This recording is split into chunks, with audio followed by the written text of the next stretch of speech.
l'improvisation, c'est un côté tellement, impressionnant, parce que les gens, ce qu'ils nous disent beaucoup, c'est « je sais pas comment vous faites ça ».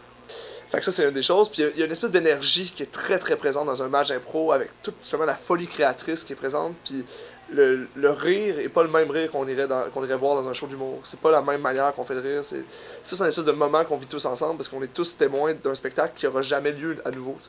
C'est ça qui est le fun aussi, l'impro. Tu vas voir ce spectacle-là, ben, personne d'autre que les gens dans la salle vont l'avoir vu, puis personne d'autre ne le reverra jamais.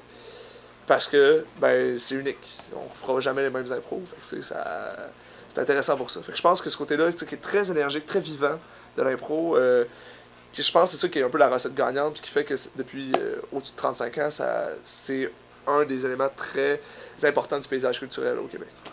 Monsieur Vignon! Vous m'avez frappé, mais j'ai survécu!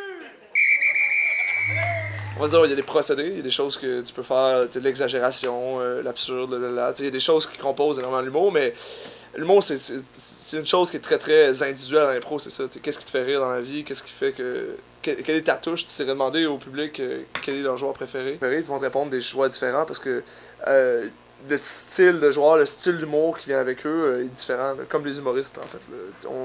Je fais pas rire de la même manière que Julien April fait rire ou qu'Alex Thériault fait rire.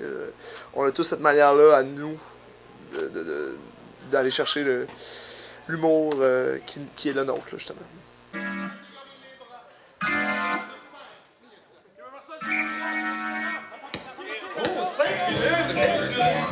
Oui, ça donne le temps d'installer une trame, de créer ses personnages avant d'arriver. Le but, c'est de pas juste de faire rire, c'est de trouver une situation, puis ça donne par le fait même qu'on essaye de faire rire, dépendamment de ce qu'on va faire. C'est sûr que si on fait une dramatique, on va essayer pas nécessairement de faire rire, mais non, mais je veux dire, la majorité des gens, ça fait longtemps qu'on fait de l'impro, puis en 15-20 secondes, bien souvent, ça va être 15-20-30 secondes de caucus.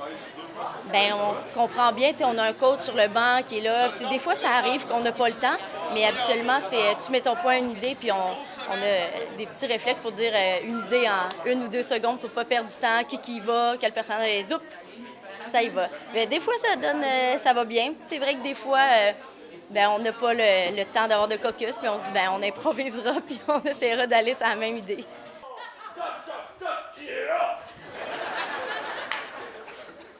Pas besoin de vous présenter, les junkies! Envoie le genre de colette que vous êtes! Officier Fido et Patoff! On enquête sur des drôles d'odeurs. Parce que j'ai pété! Ça, c'est le Marc Pétrole. Mais en même temps, écoutez-moi un peu, les policiers. Vous sautez pas un peu vite aux conclusions? Vous voyez pas un peu que quelqu'un qui prend de la drogue